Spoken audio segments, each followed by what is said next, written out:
What is going on, guys? It's your boy here. Welcome back to the channel. Today I'm coming at you with a very, very special deck.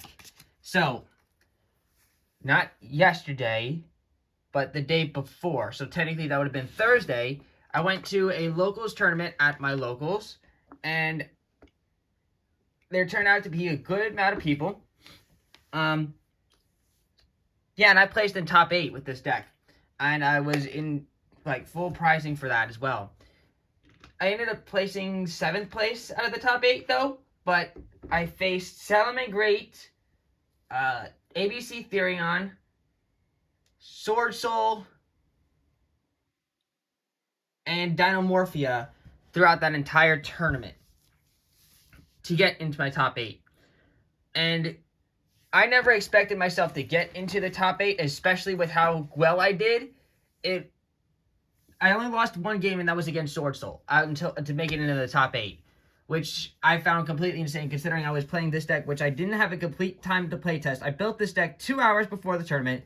Apparently I have a really good record of doing well when I build a deck 2 hours before a tourney, because the same thing happened to me before, back in first time I did Unmatched Gaming's first tournament. One of the first tournaments they ever had right before the case one. Now, what I played is going to absolutely blow your all mind. This deck was not even, around in meta-wise for a long period of time. It was only, maybe it was meta in 2016. And that's about it. I got this deck just straight because it was for, this archetype, straight up because it was for my brother. So he could, learn into Yu-Gi-Oh! And then when I saw how good he was doing with consistency, I was like, yo, add some of these, expensive cards into the deck and then try this out. The power it generated was absolutely absurd. I was like, all right, bet. I'm playing this down next tournament because I just straight up wanted to see how well this does. And yeah, it caught completely everybody off guard, and I did insanely well with it. So, without further ado, I think it's time I introduce the archetype and get right into the deck profile. If you guys are going to enjoy this deck profile, leave a like and subscribe.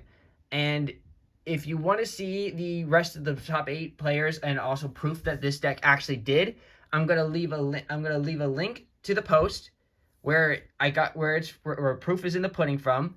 Also, the thumbnail of this will be the photo for that, so it's also proving proof.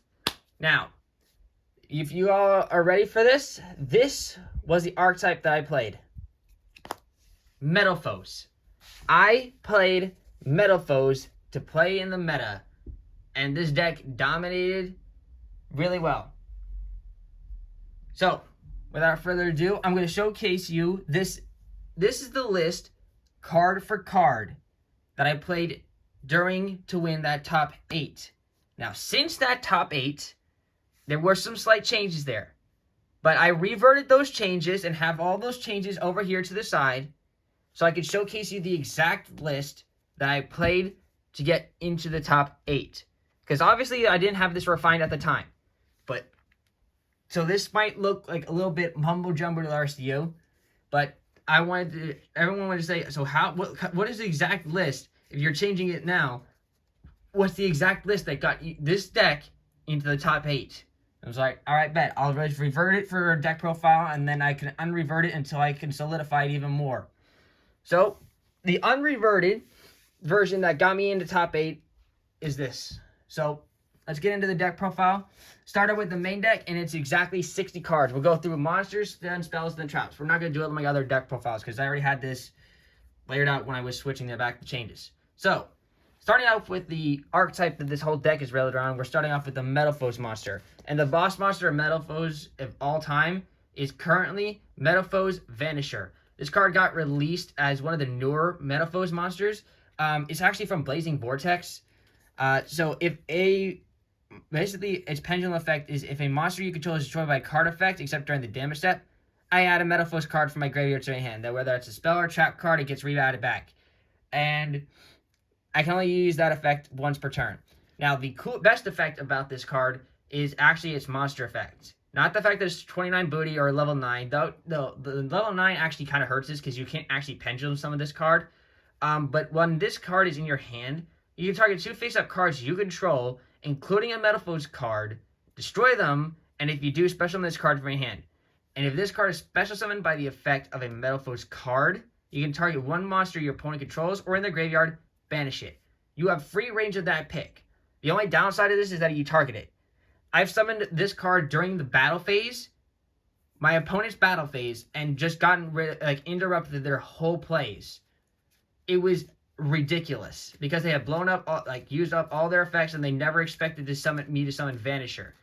It's free in a way because the value you generate off this card, it might as well have been it's like a Metalfoes version of Astrograph in a sense. Which I honestly was testing Astrograph and Vanisher at the same time, in the makings of the new refining, but I don't know if that's going to turn out really well yet. But I only played the Vanisher during the tourney. Well, just the one Vanisher at the tourney at the tourney. Other Metalfoes monsters we played are triple copies of Metalfoes Metalcaster. Probably should keep these over here. Excuse me. There we go. So Metalfoes Metalcaster.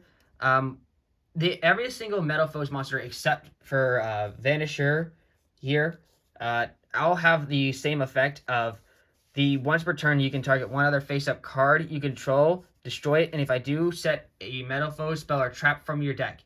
And there's only 2-3 targets you're going to be setting off the deck. And that's either going to be one of the 2 traps or the 1 spell you play for Metalfoes. Now, before you all go and say that, everyone thinks that Metalfoes needs to play every single spell card. You don't. You only need the 1 spell card. Especially with how clunky this can all get. You just don't need it right now. Now, Metalcaster does have a really good actual effect. So if it's ever destroyed by battle or card effect, you can add 1 face-up Metalfoes Pendulum monster from your extra to your hand, except Metalcaster. Although you can't activate it with its card effects to place it, or card effects with its name, to place it in the Pendulum Zone for the rest of this turn, except by card effect. So don't even try to activate its effects. So if it's better off if you just add a normal monster and use it for attacking, okay? Or save it as resources for next turn.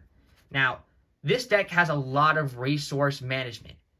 Think of it like an economy. You need to generate the gang of Metalfoes, all of them ride bikes and everything like that, or fire it up, and they just want to keep managing a whole army back to back while looping your resources and dodging hand traps. It's basically all this deck really did, and I somehow managed to pilot it all the way out.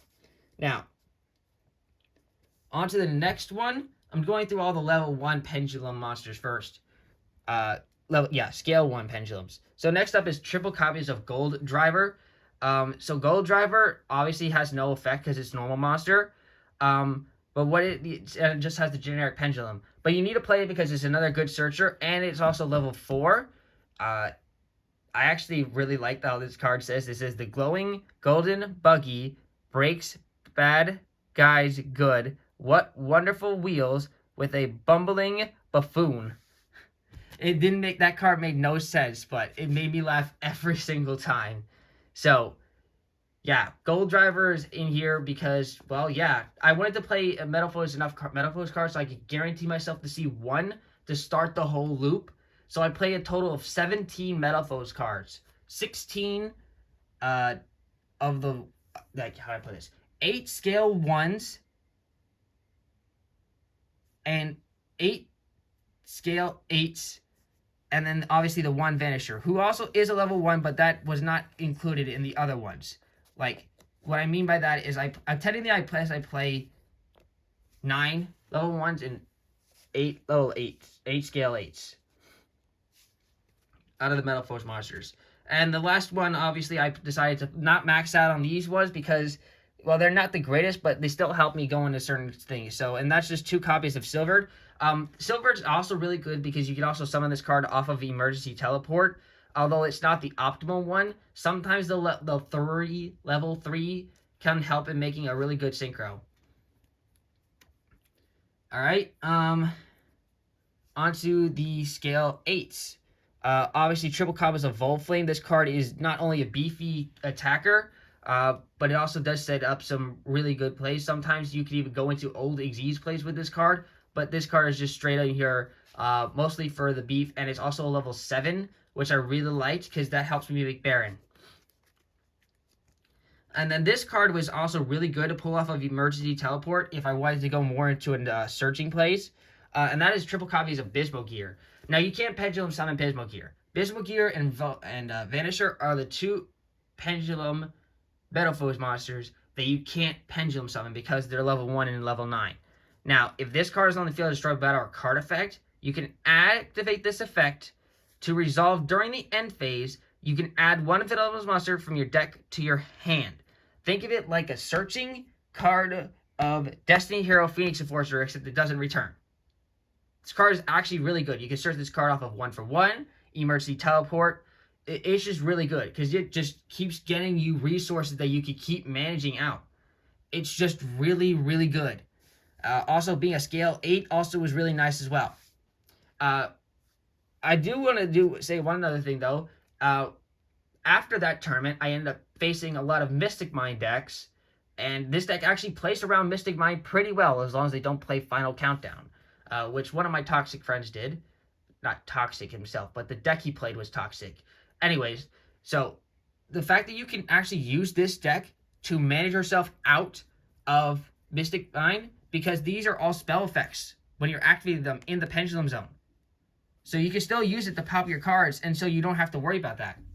So yeah, I'm going to move these over here now, just so I can clear room, because I don't want to keep the deck clunking. But the last Metalfoes monster I played was just 2 copies of Steen. Just so I have another, just so I get the numbers out, and I also have scales 8. That's all 17 Metalfoes monsters. Onto the rest of the deck.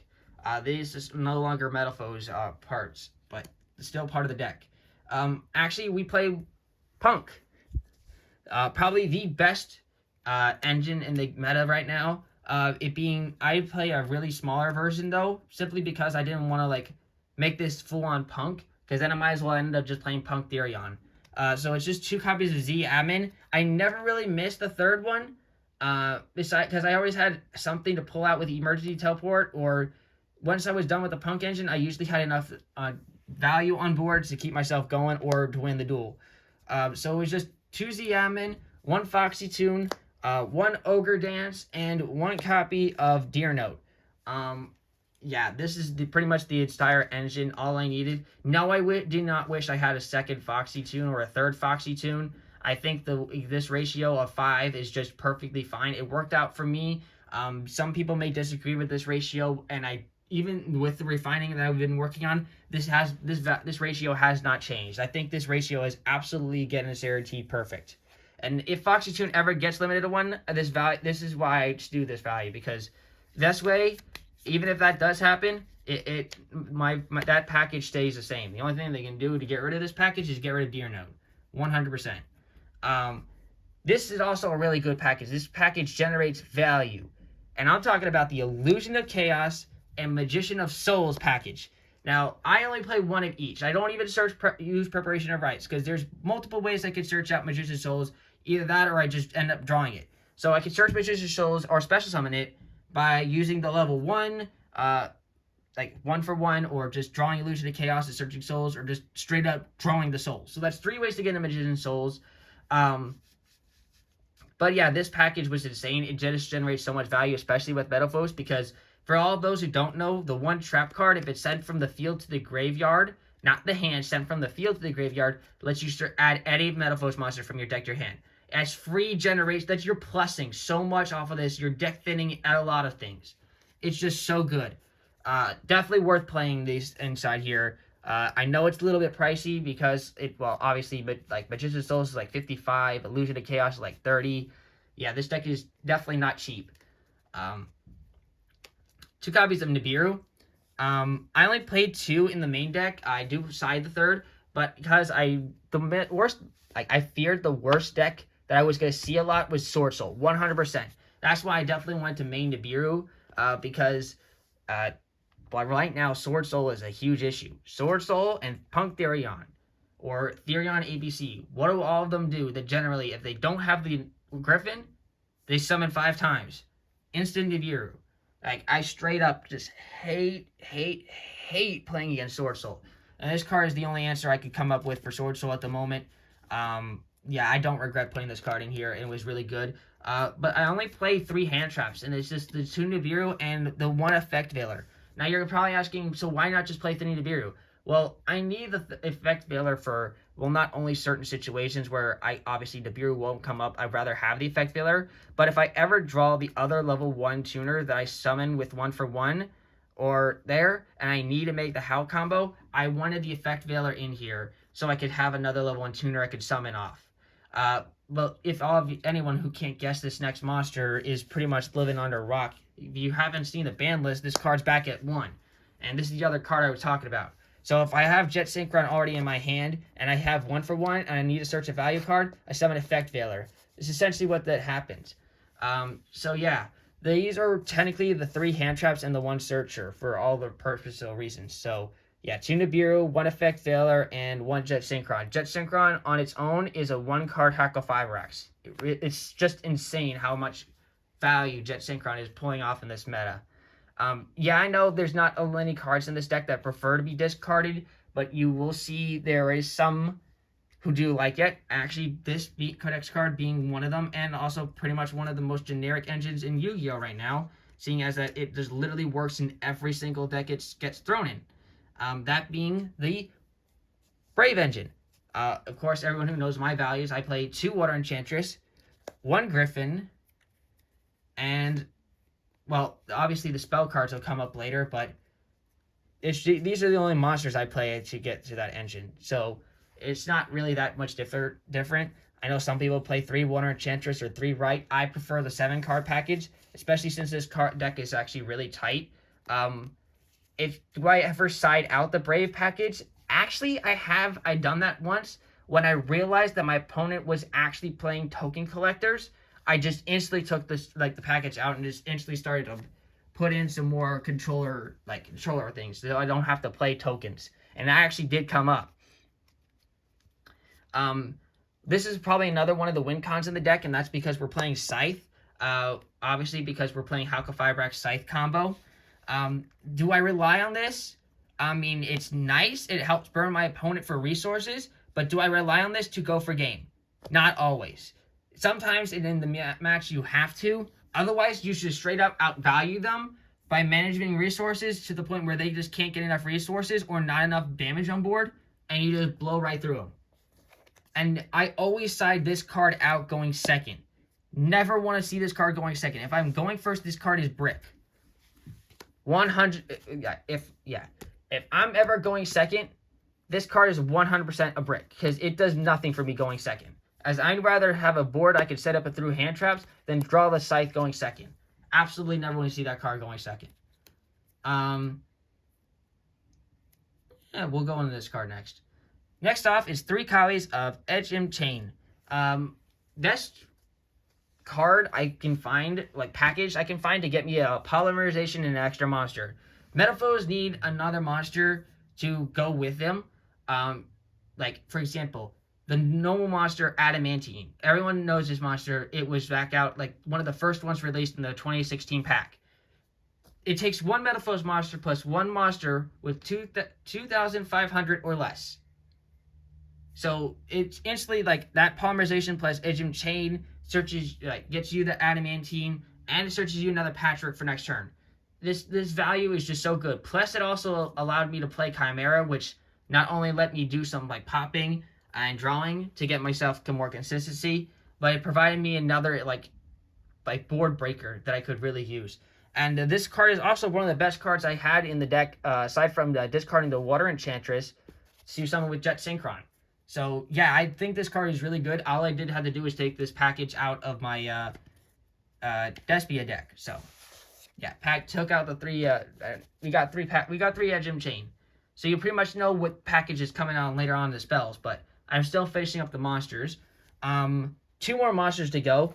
The last 2 monsters is 1 copy of Destrudo, the Lost Dragon's Frisson, and 1 copy of Mermere. Mermere, Artifact Scythe, is a brick. However, you need it for the combo that I played during the time, and I actually only made the combo 1 time, and it was helpful, but I only made it once. Every other time, I never needed that. So I'll explain the combo later, but I also didn't play Foolish Barrel. But Destrudo might even stay in there in here even if I don't play Mare, because Destrudo is just essentially another one card Hackle Firebrax, because it just special summons itself. The only downside is that he makes you pay half your life points. So I mean, that still helps me make Hulk. And yeah, that's pretty much the only reason that this card was in here. Man, do I wish Ancient Fairy Dragon. I might even start playing Closed World, because, like, not Closed World, Closed Forest, because of all the Mystic Mind bullcrap that's just coming around now, which is something I'm starting to think about. But these two, I'll just explain it. We're in here for a Yazi combo. Not only Disruption, but the special summon Mare just generates so much value, it's insane. That is it for the monsters. I know it's a huge monster lineup, but trust me, it's not as like clunky as you think it is. This whole deck just like slows together in like instantaneously. Now we're going on to the spells. Starting off with the one card that people just completely sleep on nowadays, that just like essentially is like chicken game or pot of greed on crack. And that's Flawless Protection of the Tenyi. I only play the Flawless Protection of the Tenyi. I know I'm missing a bunch of them. But I actually just never really wanted to see Flawless Perfection of the Tenyi that much. But whenever I did see it in my opening hand, going first, this card was insane. All I did was activate Flawless Perfection of the Tenyi and go for my normal plays. And then every time my opponent did the first thing, they always activated a monster effect. Or special summon a monster.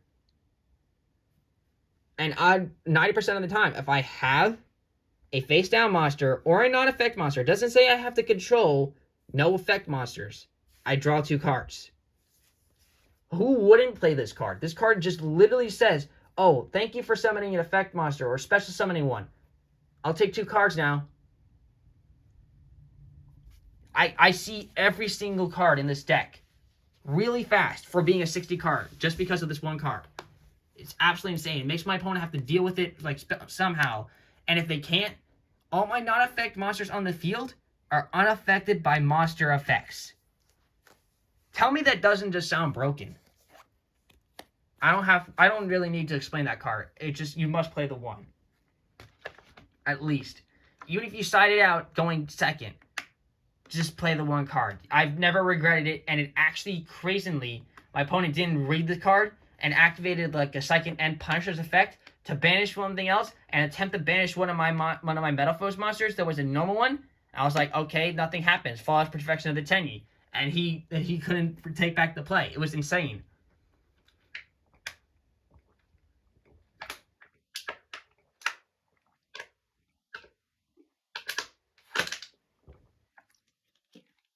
Sorry about that, y'all. I'm like really like dry throated at the moment. Yeah. Alright. Continuing on with the deck profile. Of course, the one card that's in every single deck is because that one you must play it to go around hand traps, Called by the Grave.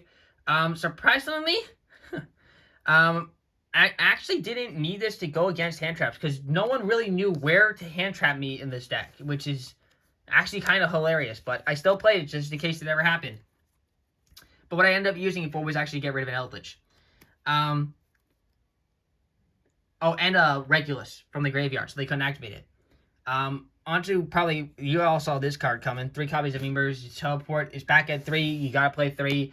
This card gets you, essentially says to you, any punk card, basically says, okay, this card gets me Z-Admin, this card gets me Bismo Geared so I can start plays, or Sylvard if I need another monster to get him into a tuning. It's insane. The value this card generates during draw phase just goes nuts. The one Metalfoes spell card, just one Metalfoes fusion. No one can get rid of this card because, like, how are you gonna banish a spell card from your opponent's graveyard? You just don't. This card, like, because if you stays in your graveyard, you're doing something wrong. Anytime, because you don't have to look. You don't have to use it except during the turn that was sent to the graveyard. If this card's in your graveyard, shuffle it back into the deck, then draw 1 card. You don't have to wait next turn to do it. If it's sent to the graveyard this turn, shuffle it back into the deck, draw 1 card. This card is literally 1 card out beyond the Shrouded Dragon. Send a branded thing, put it back to the bottom of the deck, after you shuffle and then draw one card. Except you're just returning Metalfoes Fusion to the deck and then drawing one card. You search this card easy peasy. That's why you only need one. I don't need to play the quick play spell card. I don't need to play Parametalfoes. I don't need to play full Metalfoes. You don't need any of it. You just need the one copy of Metalfoes Fusion. That's all I needed during this entire tourney. And it was just the right ratio. Because I didn't want to see more than enough. Like, I'd just rather search it or popping a card to get value. 2 Super Polymerization was all I played. Obviously, if you know how Metalfoes work, they have some of the best Super Poly targets in the entire game. Some might even argue that it was better than Starving Venom or Dracostopalia if you're playing this deck. And I actually agree with you. Even though I do side another good Super Poly target, I only really do that if I know I'm like putting in all 3 of my Super Polys. Otherwise, this card is just okay to draw, and it just helps break boards. I didn't want to see it going first because it doesn't help me going first. It helps me going second or in the middle of games. Because this just card, plus any Metalfoes card, usually breaks any board that I'm facing right now in the meta. Up next to the spell ratio for the Brave package. It's just the 1 Draco back, 1 Fateful Adventure, and 2 copies of Rite of Armazir. I mean, it's pretty generic. You knew it was the 7-card package, so y'all could have easily figured this one out. But yeah, in case you needed to see it, that's the 7-card Brave package. That plus the 2 Water Chiches, a Griffin Izette. Up next, obviously, the spell cards I mentioned earlier for the package of the Fright Fur. It's just 3 Fright Fur Patchwork and 3 copies of Polymerization. I don't need to explain this. This is all just staple. You know, the 9-card package. You know it if you played Branded Despia, and you know how that package works. Also, it was really nice for baiting out hand traps. You know, because like, oh, okay, this guy's playing some weird big Despia deck or branded version. We're just gonna ask that here. Nope, just keep going off. And the last spell is just 1 copy of 1 for 1, like I mentioned about what I summoned for targets.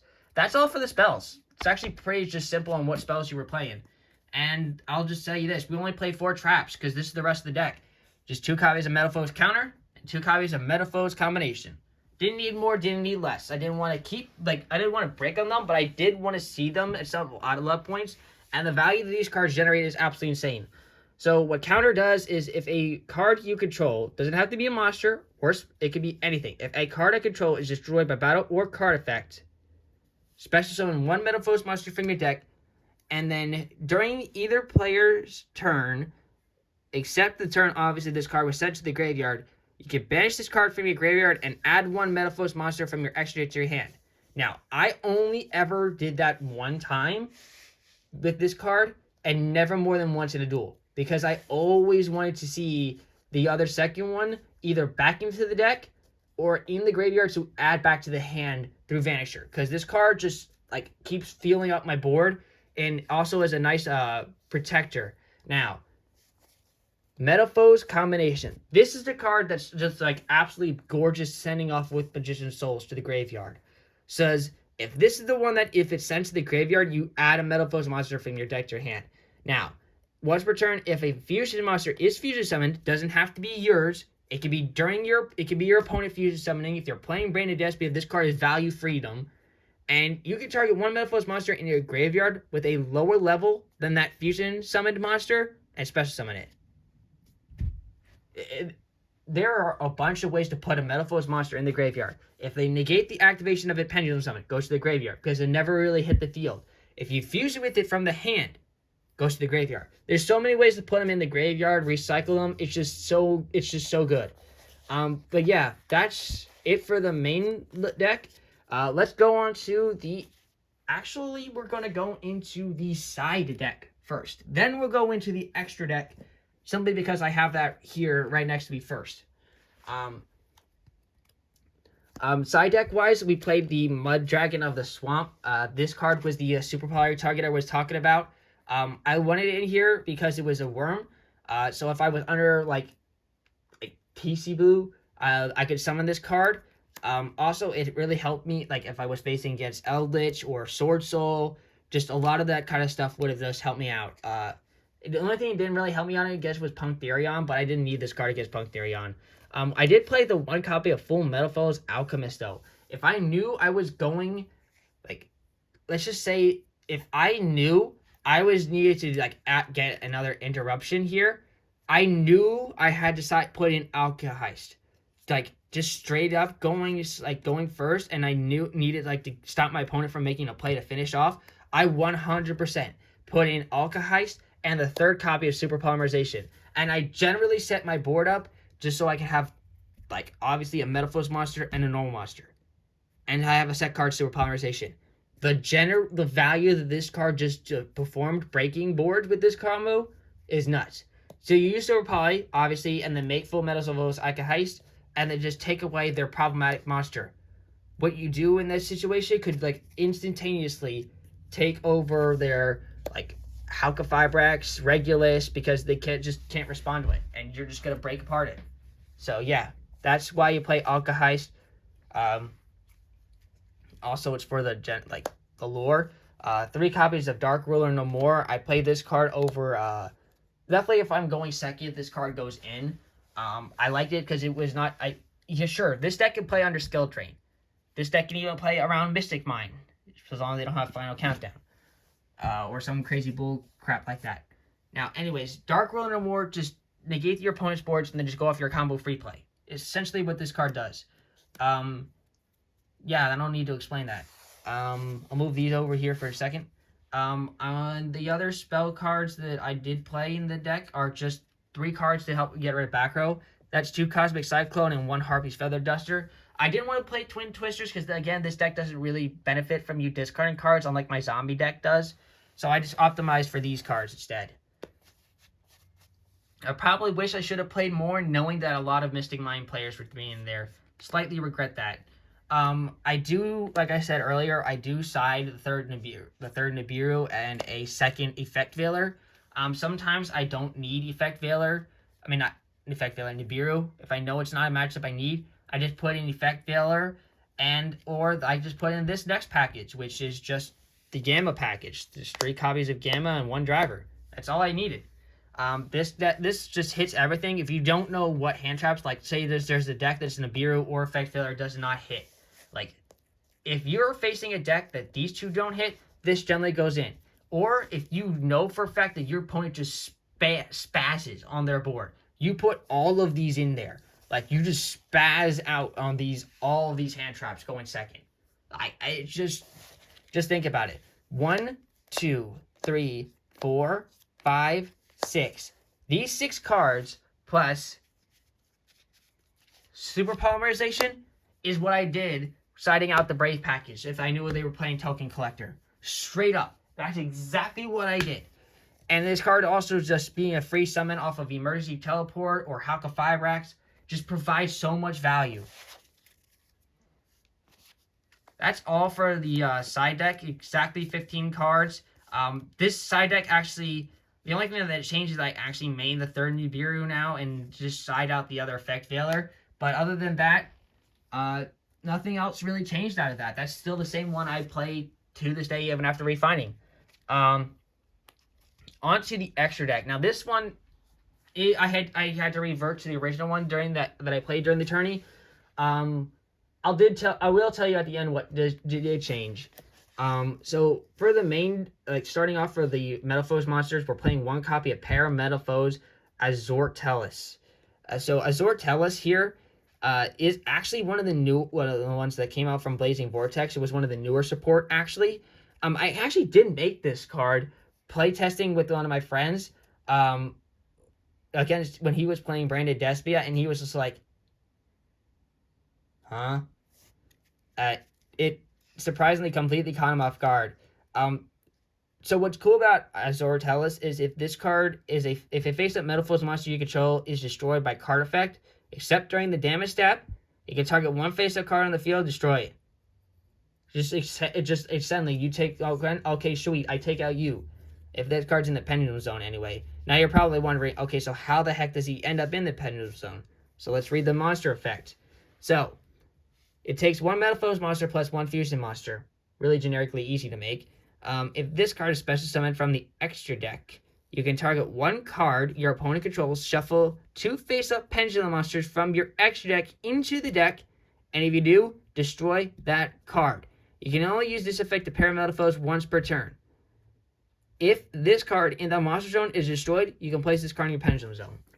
This card is just great. I like this card a lot, and you can use this card on its own just to break apart Branded Despia on its own. Actually, this card can even play around Mirror Jade, because if this card gets destroyed by Mirror Jade, you just get so much value from this card sitting in the pendulum zone. It's nuts. We only played one copy of Crimsonite. This is the 100%. If I had to pick one best Super Poly target this deck should make, it's this card. It says get rid of any 2 big problematic monsters your opponent controls. Like, I can literally Super Poly away Therion, King, Regulus, and Baron without them doing a damn thing, because this card takes just 1 Metalfoes monster and 2 monsters with 3,000 or less attack. I can say goodbye to 2 Blue Eyes White Dragon. I can say goodbye to anything. If I had 1 Metalfoes monster and they made Halka Fibrax Stagda, normal summon, Super Poly. Good night. Because they can't respond to that unless they just unknowingly think about it and just banish the Halka Fibrax first. They ain't gonna be able to respond to that. And that's just absolutely cracked. So I love this card. I actually made this card like I actually made this card at least once every game out of my 3. It's just the value you make is insane. Ori Calic. So Ori Calic here, if it's ever sent to the field, to the graveyard, I could target 1 card in the field and destroy it. It only came up once, and that was when I was playing in the second, not during the first tourney, but the second one, because Ori Calic helped me get a opponent's monster. And sometimes if you know your opponent is just like setting up for defense and hoping they don't get enough damage for game, you just go ahead and swing out with Ori Calic and just deal piercing damage. So it's just really good. 1 copy of Therion. This card is your recycler for the deck. So it just takes 1 Metalfoes monster plus 1 Pendulum monster. Ironically enough, if you're ever facing DDD, this card can actually be super polying away your opponent's DDDs, including your their Machine X, which is not that great. So it essentially, you target 2 Metalfoes cards in your graveyard and 1 card on the field. Shuffle the 2 Metalfoes cards into the deck, and if you do, return that target to the hand. You can only use this effect of Metalfoes Therion once per turn. What's cool about this card, though, is read the last text. If this card is sent from the field to the graveyard, you can special summon 1 Metalfoes Pendulum monster from your graveyard or face up extra deck. Essentially, it says anything. If this card's in the face up extra deck for some reason, bring it back. It's just so good. And the last Metalfoes fusion monster we play is just the 1 Adamancipator. I didn't need to double up on any of these guys. Just the 5 copies here is all I never needed. Some people said, why don't you play the 1 Adamancipator? Why you just don't play the 2nd Crimsonite? I don't want to have... Sometimes I don't have the resources I would rather like to burn to make Crimsonite. Crimsonite's really just good as a super high target. If I have the 3 monsters, I'm 100% making this next monster. 3 copies of Guardian Chimera. I love this card. I absolutely love this card. I told you all the story of how I got my Guardian Chimeras. I don't need to retell that story, but I'm just saying I've made both of them in like the same duel numerous times just to get the value, because they only expect you to play the 1 Chimera in like a non-branded Despia deck. But to their surprise, I played 2, and it's just great value. Plus, I can never break up my 2 pets. They're a team. And I love the mythic lore of that card. I'm always going to keep this card. Next is one of the new expensive cards. I had to get rid of my Luster Soldier Chaos Link monster to get this card, actually. Baron de Fleur. This card is just the 1 synchro monster that was just printed out of the 1 trash box. It's just so good. It's so good, dude. This card is just absolutely insane.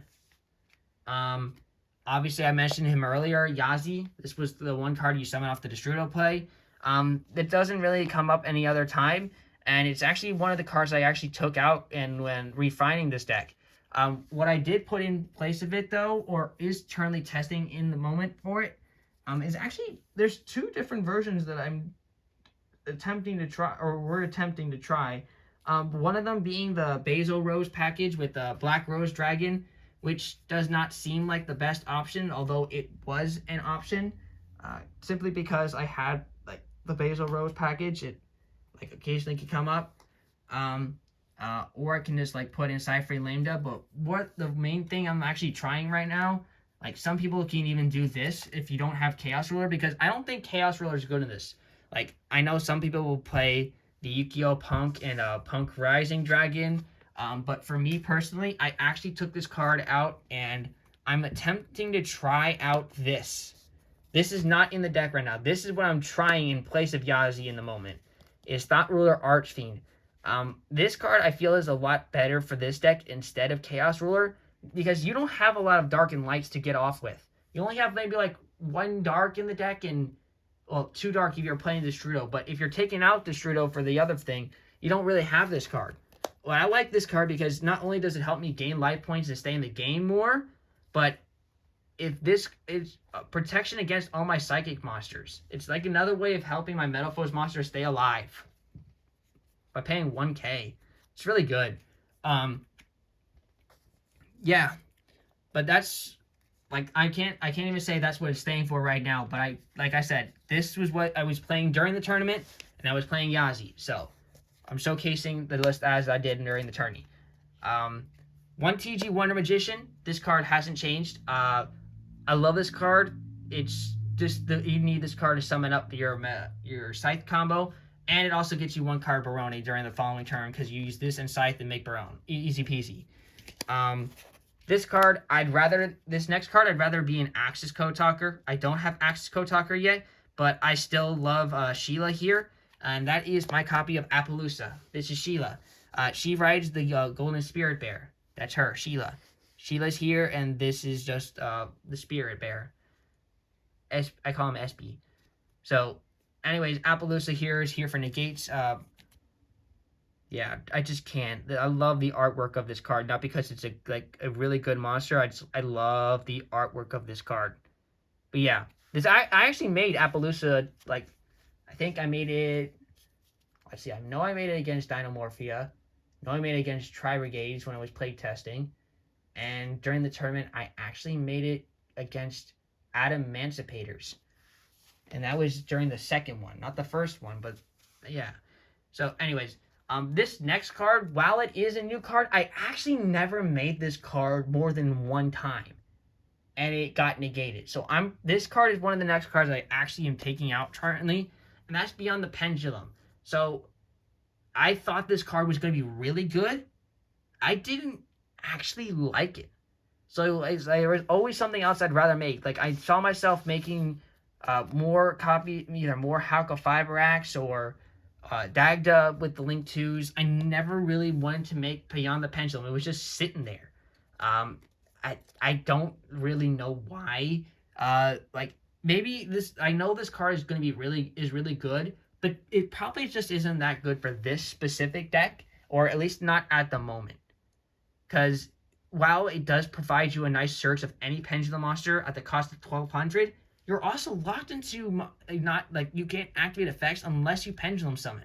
And sometimes you don't get to have the 2 Pendulum scales on the field because you fill up your board with spells and traps so fast. So yeah, what I actually am taking out Beyond the Pendulum for.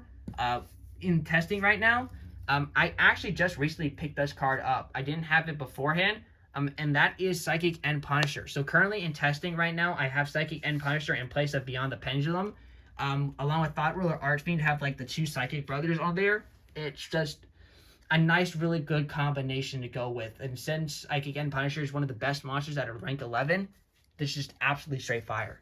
But I did play Beyond the Pendulum during the tourney. And then the last 3 cards are pretty much simple. Like I explained earlier, it's your Halka Fibrax and your Dagda to make your Scythe lock. And then your level 1 rank, it could be this card, Relinquish Nemo or Linkuriboh. I opted for this card because I just straight up wanted to use it. Maybe I can get like a suck. I thought of it like a Link version of Alkaheist. And I also have Linkuriboh currently in another deck. So that's kind of why I wanted this Relinquish Anemia in here. But you can play either one. It doesn't really matter. You can use either or. Both of them are just as good. But that's it for the deck profile, you guys. I hope you guys enjoyed this deck. And I also would respect by leaving a like and subscribe down below if you haven't already, and at least comment what you guys think about the deck. Because honestly, I was smiling from ear to ear when I placed top 8 with this deck, because I never saw myself hitting top 8 with this deck. I wanted to just go in there and have an absolute blast, because I thought I wasn't gonna have all the cards I needed to make zombies finish up zombies at the time, because I'm realizing I missed some stuff. So I just decided to put this together since Chris wanted me to say, try this out. And I was like, okay, sure, I'll do it. I built it 2 hours before the tournament, went right in. Somehow I managed in top 8. So, yeah. Thank you guys for tuning in to this deck profile. I'll catch you guys here for the next deck profile. This is YahBoiYeet signing out. Peace. Also, 200k likes on this video, and I'll show the upgraded one that I have currently going on for this deck profile. But that's only if we hit 200k likes. Also, we're on the road to 200 subscribers on YouTube. Peace.